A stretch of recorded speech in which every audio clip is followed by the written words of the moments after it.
At ngayon, ito, dadako naman tayo sa programming ng 7918A. So ito, papakita ko na sa inyo kung ano yung pinoprogram ko, no? Para at least, kung gusto nyo paglaruan, although lahat naman ito nakaprogram na bago ko ipaship, ito, meron kayong guide. Ayos ba yun? So, nahati sa dalawa, no? Meron tayong P code, meron tayong F code. Yung P code, ito, nandito lahat ng temperature and humidity settings, no?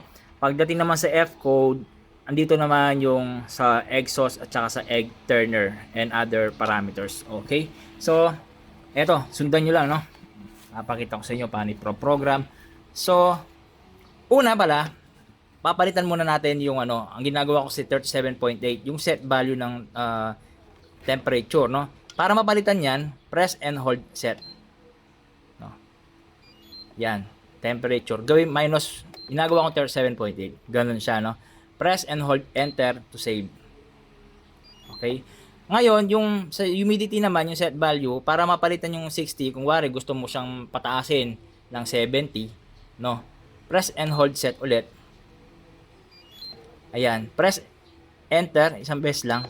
Ayan, humidity. Pwede mo lang palitan yan. For example, 65, 70, yan.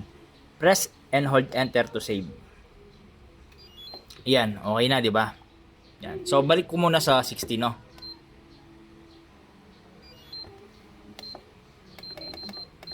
Yan.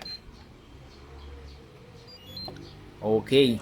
Ayos ba yun? Ganun lang kadali magpalit ng settings ng ating 7918 pagdating sa temperature at humidity. So, yung kagandahan nitong ganitong thermostat is nakikita mo na kung ano yung nakaset value at nakikita mo na rin kung ano yung present niya. So, nakikita mo yung difference kung malayo ba or malapit. No? Ayos ba yun?